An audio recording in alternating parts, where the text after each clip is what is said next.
I was reborn the moment Sean walked through the door holding a child, his secret love child with his first love. Found this kid, he said casually, since I'm leaving for Harbor City. And we haven't had children of our own. You can raise him to keep you company. Last life. I raised that boy into an Ivy League graduate. Yet when I lay dying in hospital, Sean stole my medical funds to reunite with his biological parents. You're not my real mom. The ingrate spat. No wonder you were always so cold. This time, I still reached for the infant. Let's name him Lucas, I suggested sweetly. Sean's face darkened. What kind of name is Lucky? Don't they say humble names help children thrive? I blinked innocently. This poor fatherless boy, both parents might be dead already. Lucky sounds durable. Unless, you know his origins? Because I won't raise some random bastard. He flinched. The baby wailed as I cooed. There. Lucky.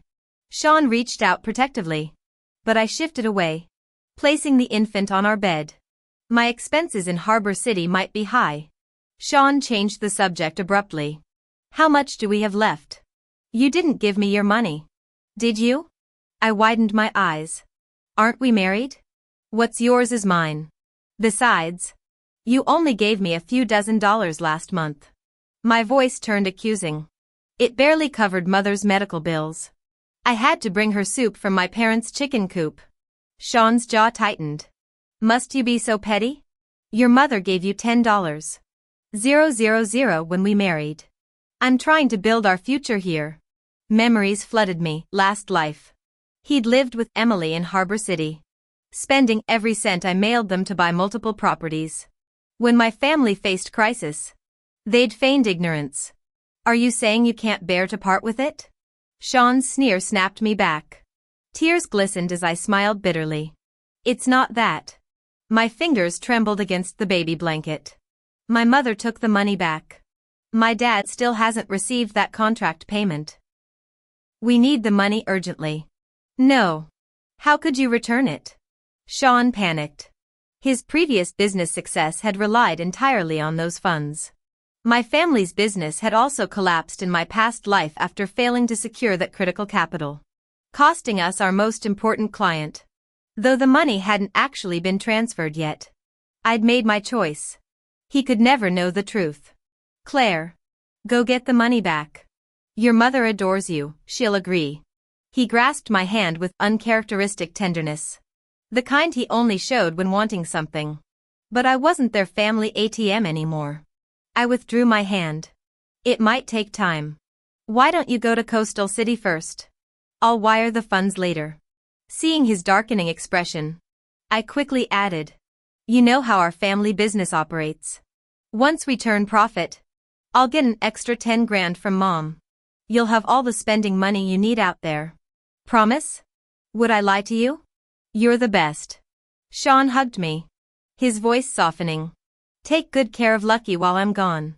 He choked on the ridiculous nickname. I smiled sweetly. Since I can't have children, I'll cherish Lucky as my own. Mom will spoil him rotten at her place. Lucky's future? Enough. Sean's neck flushed crimson. Just handle it. They wanted my family's resources to raise their secret love child? Perfect. This time, I'd give the little viper exactly the upbringing he deserved. At Sean's farewell dinner, Emily made her entrance, willowy, porcelain-skinned. Everything my golden, toned curves weren't. Sean's mother fawned over her the moment she crossed our threshold. Emily must be exhausted from her trip, Sean announced, shoving a fruit platter toward his mistress before snapping at me. Where's the rest of dinner? Emily dabbed non-existent tears. I heard about the baby Claire adopted. May I see him? Before she could touch the child Sean's mother brought out, I swooped Lucky into my arms. Time for rice cereal. Sweetheart, I chirped, carrying him to the kitchen as Emily's hands hung empty in midair. Such a healthy boy. Sean's mother simpered. Not like some infertile. Lucky's perfect. I called over my shoulder. We'll make sure he grows up, remarkable. The silver spoon clinked against the feeding bowl. Outside, their laughter floated like poisoned honey. Let them plot.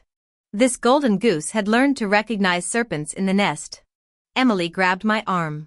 What did you call him? Lucky. The name I gave him. When parents die young, the child needs humble names to survive. Emily trembled with tears streaming down her face until Sean pulled her back by the shoulders.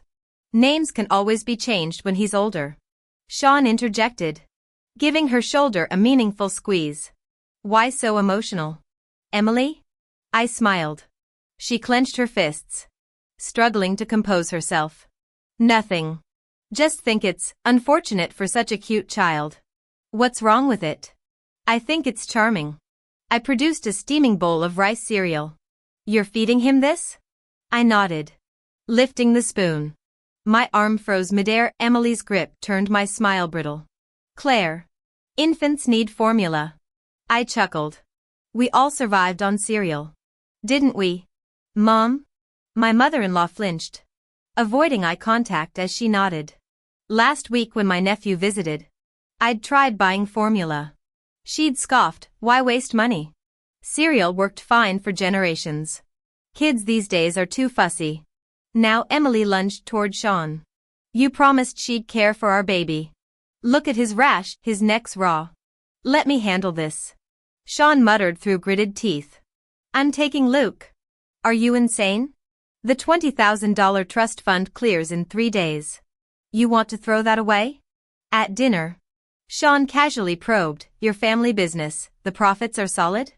Dad confirmed at least 200% returns. His eyes lit up, exchanging glances with Emily. Perfect. I'll arrive empty-handed then.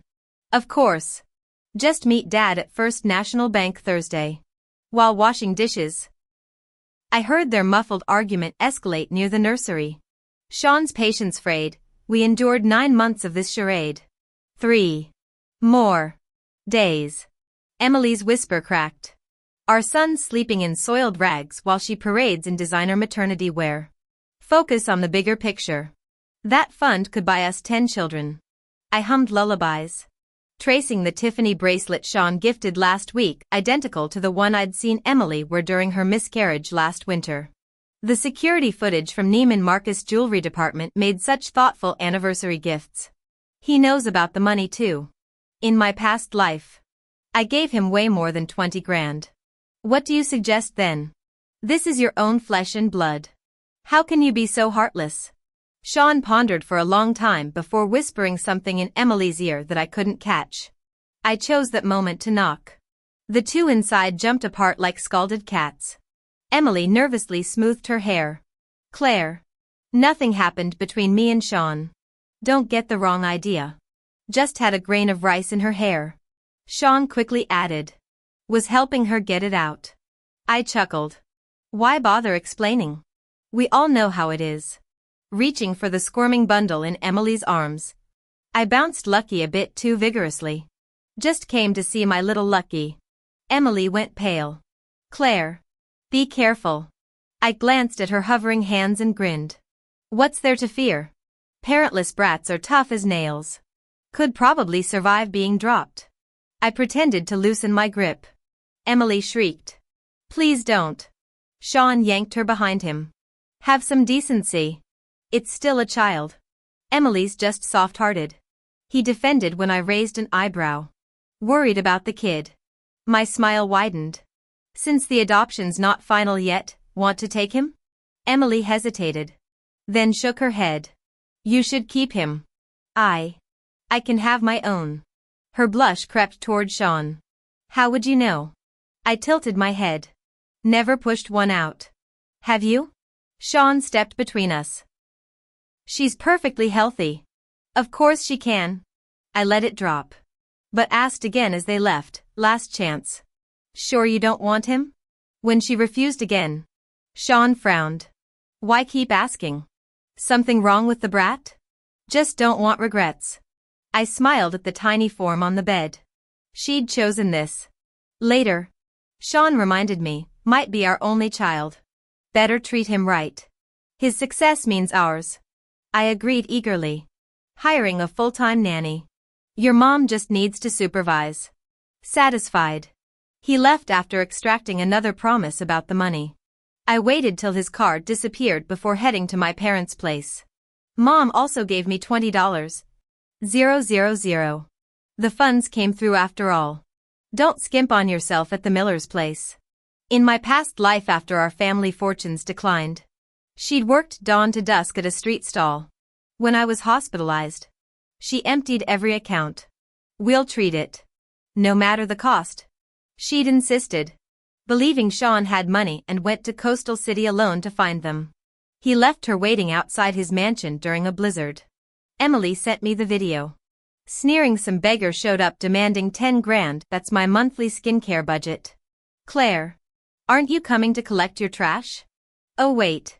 You're probably too occupied right now. The camera panned to Sean working at his computer in a crisp shirt. When Emily called, he looked up with unfamiliar tenderness. Honey, I saw this bag, I'll wire $10,000 later. Be good.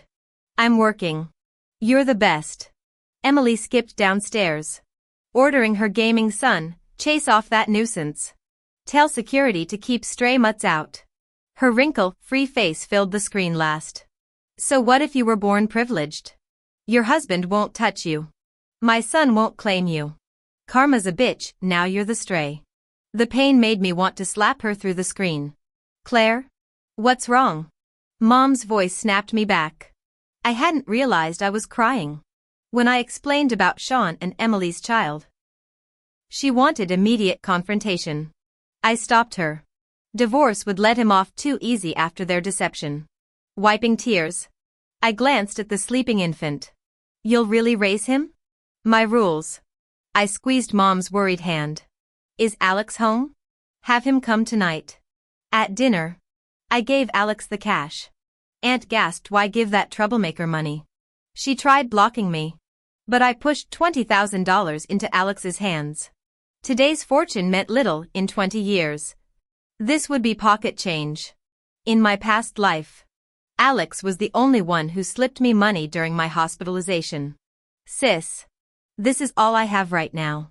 Take it, and I'll figure something out, he'd say, delivering takeout every night after his day job to save up for me. When my mother waited outside the Miller family mansion all night without seeing Sean, it was Alex who brought her home. That ungrateful bastard isn't worth our time. He spat. After that, he worked like a man possessed. I sent Alex to Coastal City with my savings. Shadow Sean. Whatever business he's in, you do it better. Learn from him. He blinked in confusion. But if I copy everything? What about, trust me? You'll understand when you get there. Though lacking Sean's education, Alex had street smarts. I knew he'd succeed. Stay calm no matter what happens. Your mission is to make money, he promised. Yet within weeks, Sean called me first. The CEO danced around pleasantries before mentioning, your cousin hasn't bothered you, has he? His behavior's outrageous. No. Why? Never mind. If he says anything, don't believe it. Emily came to town recently. I helped her with some things. And Alex overreacted anyway. How's the kid? I emphasized the name he hated. Lucky's doing just fine with the nanny. Mom supervises. Good. Claire. Darling. I need capital for this new venture. When can you wire the rest? Since his move, I'd only sent $1. 000. Now his mask slipped. You never planned to give me the full amount. I toyed with my new gold bracelet. Father's business is struggling. Every penny's tied up. His breathing turned ragged through the phone. After long silence came the performance, sweetheart. Please try harder. Borrow from relatives. I'll repay every cent. I fake sobbed. They avoid us since we lost money. Ask your mother's side instead? Your uncles and aunts could help. He exploded. Stop making excuses. Your family must have assets left. All your love was lies. The line went dead. I smiled, watching Alex's offshore account numbers climb. My mom came downstairs from the second floor, hearing the commotion. Sean again? Your aunt mentioned Alex made a fortune recently. All by snatching Sean's business deals. What's your next move? Let Alex throw him some crumbs. Mom looked puzzled. I grinned. The bigger the appetite, the harder the fall. I'll call your aunt right now. She turned to leave. I hurried after her, splitting my newly purchased gold jewelry with her. Alex had used my initial investment when he went to Coastal City, and I'd shown him the ropes. Therefore, he gave me 30% of all profits. Even sitting at home, I received substantial monthly deposits, though I converted everything into gold bars, only occasionally buying jewelry. I wouldn't let my accounts hold any cash before divorcing Sean. For the next year, Sean rarely called. When he did, it was only to ask about Luke. I always said, he's doing well. A bit skinny, but I've bought him plenty of nutritional supplements. Must be bad genes from his parents, inherited that scrawny build. Sean would seethe silently, cutting every call under a minute. While he remained clueless about home, I tracked his every move. Alex's empire kept growing, leaving Sean mere scraps. Sometimes we'd even trip him up spectacularly. The pittance Sean scraped together barely covered Emily's lavish spending. My mother-in-law's resentment boiled over, her glare turning hostile toward Luke. But this spring festival... His tone changed during the call. Honey, Coastal City's too tough. I'm coming home. Let's be a proper family again. Okay? Startled, I pressed. Why the sudden change? Enough talk. I miss you all. Wrapping things up here soon.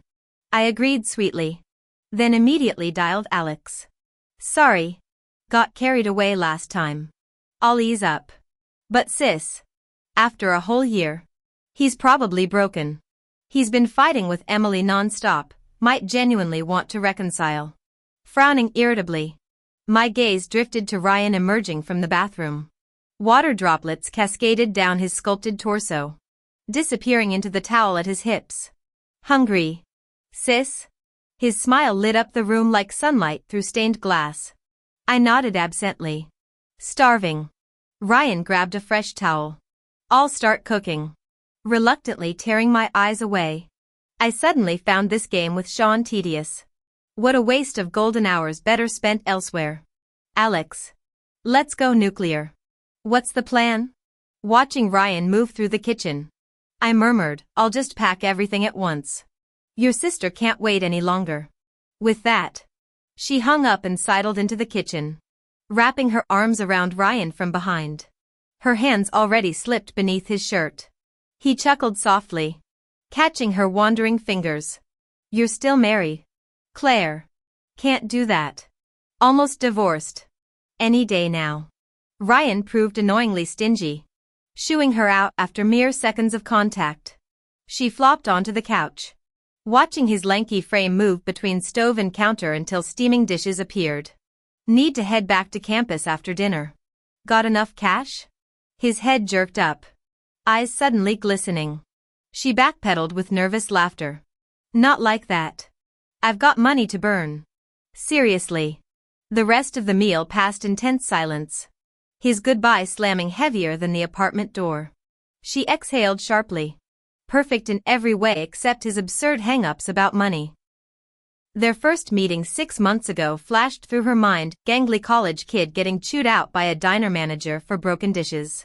His hunched shoulders and repeated apologies had compelled her to settle the debt. When he'd insisted on repayment, she'd seized the chance to hire the sophomore as her private tutor. Cultural refinement could boost her earning potential. After all, the arrangement worked beautifully until it didn't. How much to make you my boyfriend? The words tumbled out during a study session. Ryan's face flushed crimson before he managed. No charge. Could I be your boyfriend? Her enthusiastic nod froze when he added, after your divorce. I'll wait. The protest died in her throat. Corrupting this innocent with affairs? Unthinkable. Yet she'd still wheedled occasional sleepovers, swearing to separate rooms. Claire. The door burst open. Ryan stood trembling in the doorway, gaze piercing. I want you. Not your money. Her blink mirrored the reaction to similar lines from Sean years prior. Yet somehow this declaration rang truer. Maybe those ridiculously perfect cheekbones? You doubt me? His furrowed brow twisted something in her chest. What harm in dating before finalizing paperwork? Of course not. Just figuring out the soon-to-be ex situation. 1 month. His jaw set. I'll come back then. Are you not coming around anymore lately? I hurried after him to ask. Oh my God. Could it be that before I could look but not touch? And now I can't even look? Ryan turned with an alluring smile. His expression pitiful. I wouldn't want to distract you. But. My words died as he vanished from sight. The room phone rang, the nanny caring for Luke. The child, he's at the hospital. I froze. What happened? High fever. They're giving 4 fluids. Can you come? I rushed to the hospital. For over a year, I'd never tended to Luke. In my past life, I'd done everything myself only to raise an ungrateful wretch. This time, I'd carefully selected his nanny. Surviving a whole year before hospitalization surprised me. Critical fever. Emergency treatment. The nanny hung her head, defending herself. He's fragile. I tried my best. His temperature spiked to 104 degrees Fahrenheit suddenly. I'd already called my mother-in-law en route. She arrived panting as I burst into tears. How? I pay you generously yet my son's hospitalized. Where did all my money go? My mother-in-law shoved the nanny aside. Save the drama. Check the baby. The ER doctor emerged. Parents? I'm his mother. We've stabilized him. But potential brain damage. Observation needed. I collapsed. Muttering. Parentless child. My meticulous care still failed. Are your real parents calling you heavenward? Enough with the jinx. My mother-in-law shrieked. This is my grandson. He has parents. All eyes turned. Hiding my smirk. I looked up shocked. What?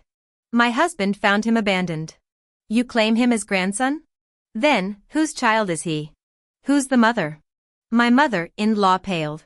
Then jutted her chin defiantly. Blame your barren womb. Whose fault is that?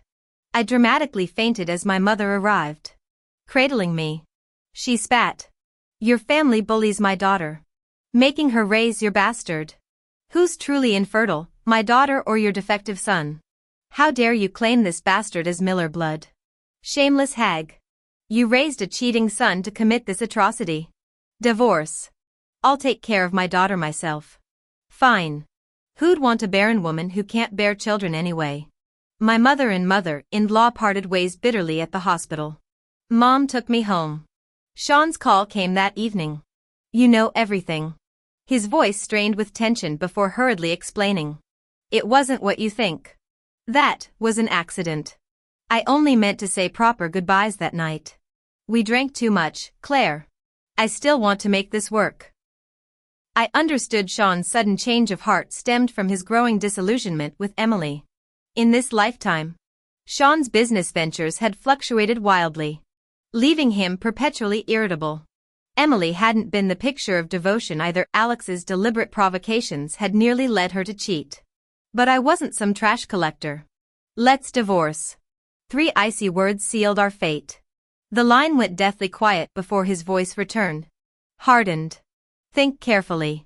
My business is rebounding. Massive profits coming soon. Once that happens, don't expect me to take you back. Your father's company hasn't been thriving lately either. I'll give you time to reconsider. I laughed bitterly.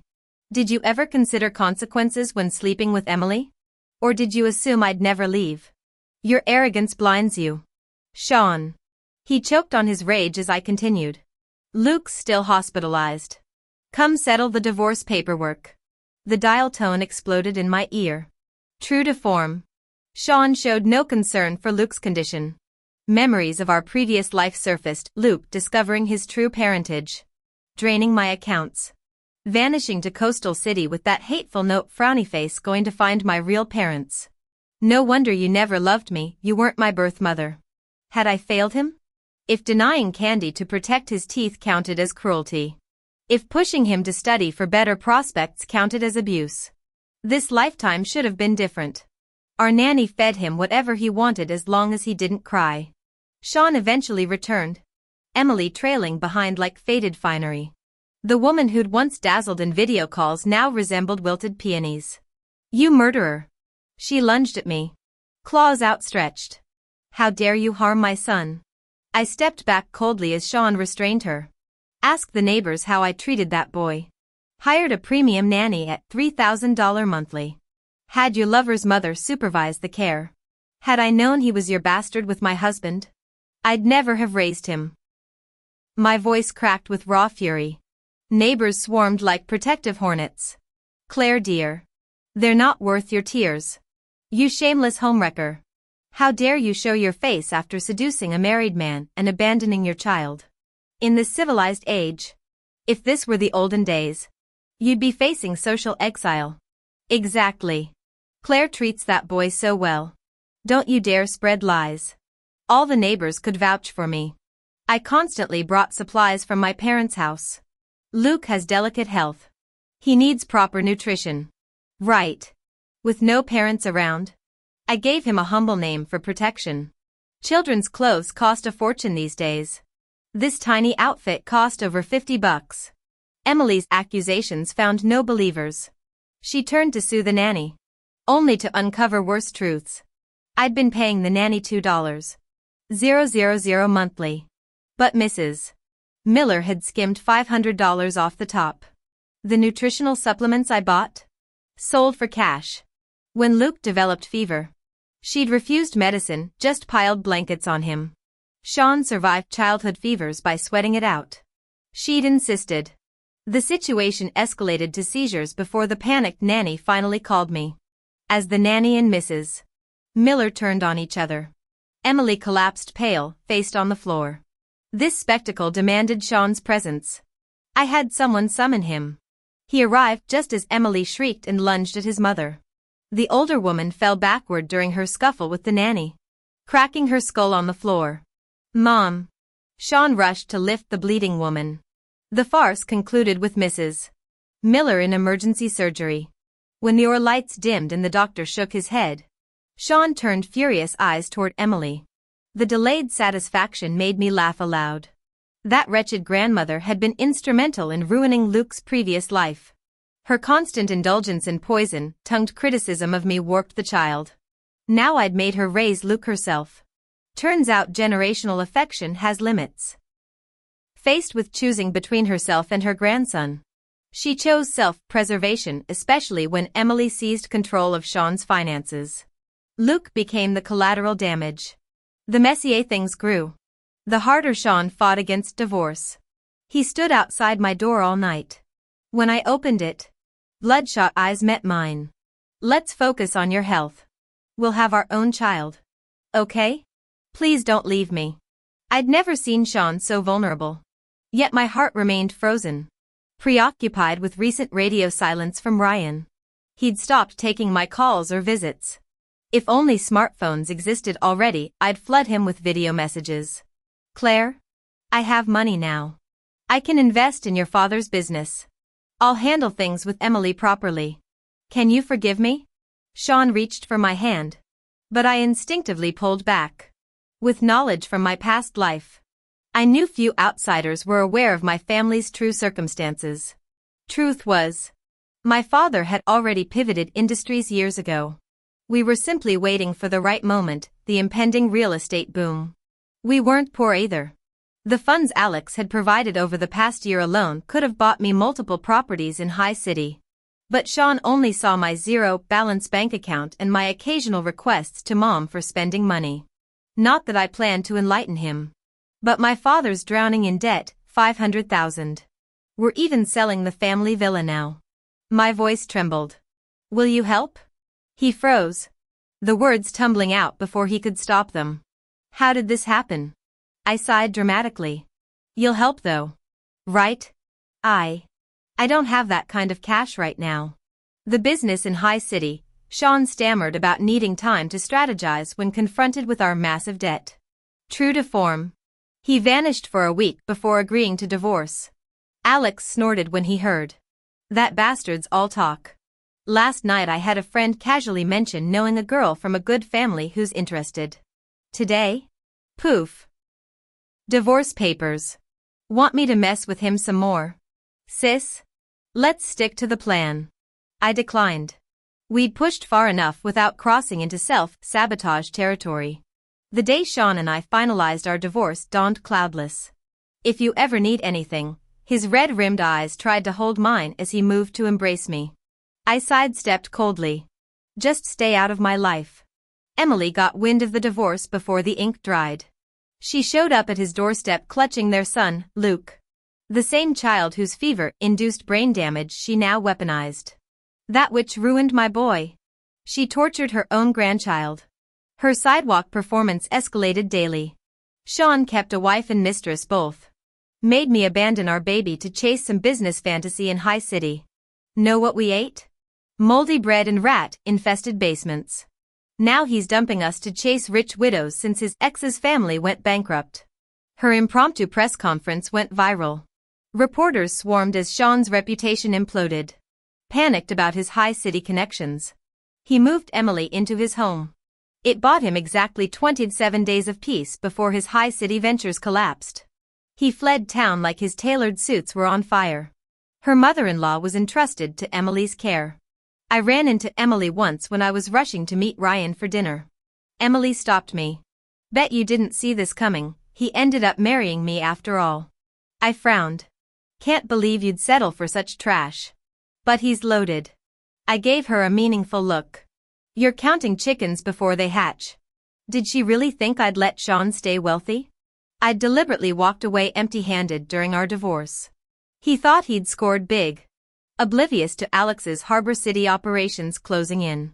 Yet Sean lasted 6 months before slinking back to his hometown bankrupt. Debt collectors showed up within 3 days. That's when Emily discovered his mountain of debts. Meanwhile, I was lounging against Ryan's sculpted abs binge-watching dramas. When can I introduce you to my friends? Ryan's voice rumbled beneath my ear. I pretended not to hear. Focusing on the screen.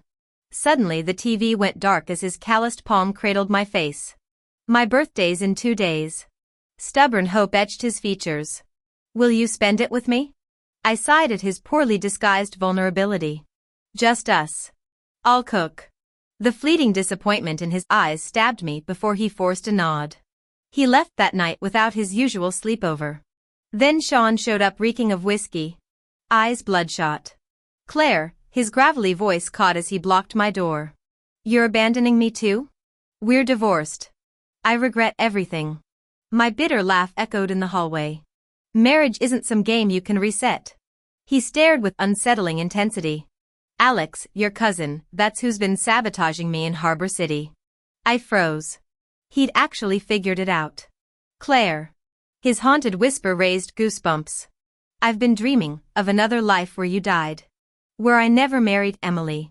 Where my fortune didn't go to her son. His gaze drilled into me. What if those were memories? Just nightmares. I kept my expression neutral. Then explain why Alex's business moves mirrored mine? How he outmaneuvered me at every turn. His laugh turned jagged. In those dreams, he buried you. Loved you enough to mourn you properly. The admission hung between us. No use denying it now. He knew about my second chance. I stepped back, releasing the doorknob. If your delusions comfort you, go ahead. Doesn't change your bankruptcy. As the door clicked shut, his final whisper slipped through, at least this time you lived. Ryan found me staring at the peephole long after.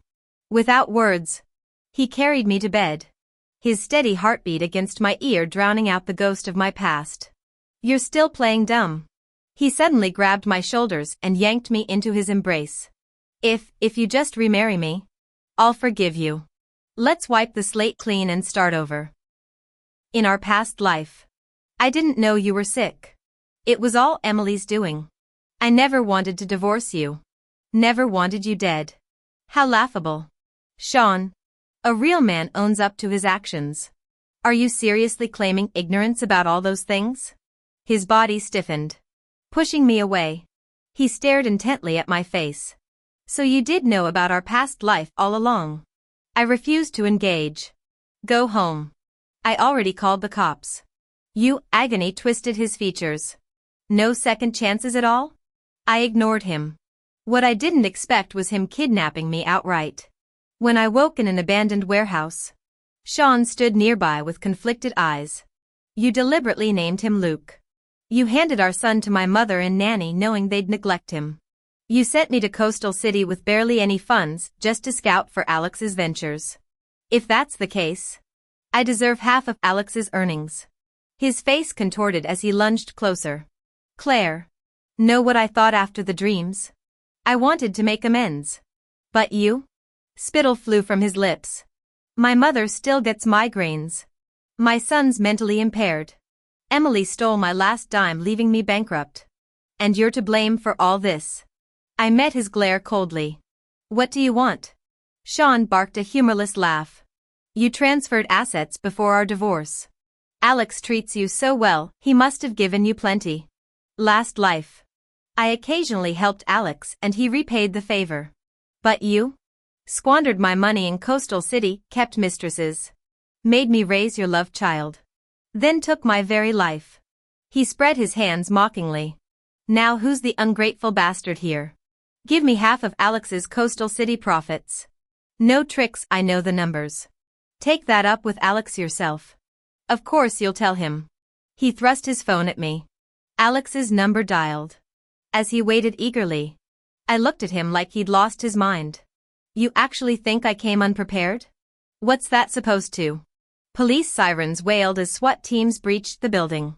Within moments, officers had Sean pinned to the concrete floor. His shouts of protest drowned by screeching radios and barked commands. The charges of kidnapping and abandonment landed him in prison. I heard he got sentenced to 10 years. As for his mentally disabled son, he dumped the child in a garbage heap by the time someone found the boy. He'd already passed away. I saw Emily again in Harbor City. By then I was in college.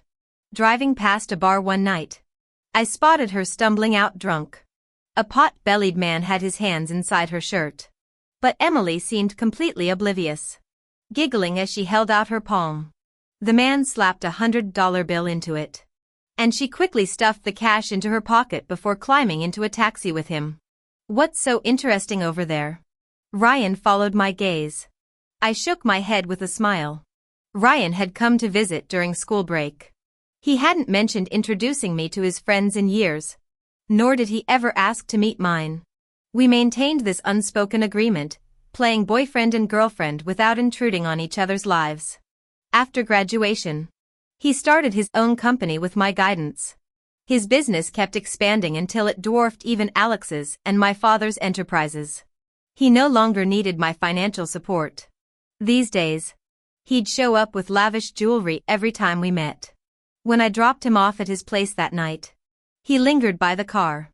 Claire, he said, I'm almost 30. The statement caught me off guard.